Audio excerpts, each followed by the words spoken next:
Nandiyan si Kuya Dennis ko. Nandun lang? Kasi yung kaya? Dito nga mas talaga. Nakakamil yung mo. Ayan, nasa patigas yan.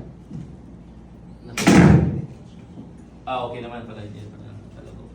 Kasi tumatalbog-talbog ka kaya.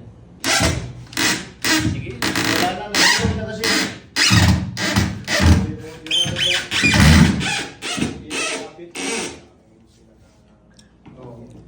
Nabilog na. Bilog na.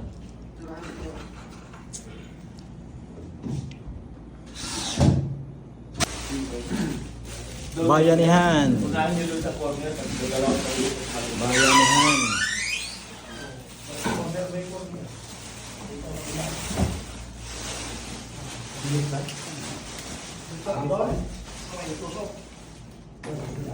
Unahin nyo doon. Tama. Bunti-bunti ka dyan. Yan. Yan. Tapos buksan mo pa. Bukas mo pa para makita kung Swing mo. kaluwag. Swing mo yung pinto. Yan. Oh. Kasi dito lang naman ang problema sa ano eh. Yan na lang ang pinakabukas niya. Ang point of ano nila ba?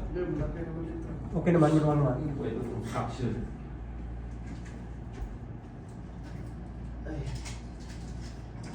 Pag-isip ng bigay naman. Tingnan natin kung saan tayo kakating kung saan ang malinis. Yung may mga butas yung ano. Tanggalin. Tanggalin yung may butas. Tama yun. Ayan, dito tayo kakating. Oo, dyan. Yan ang tanggalin. Oo, kakating. Yung maganda, yung ano. Coach, Eh, wala nang suot.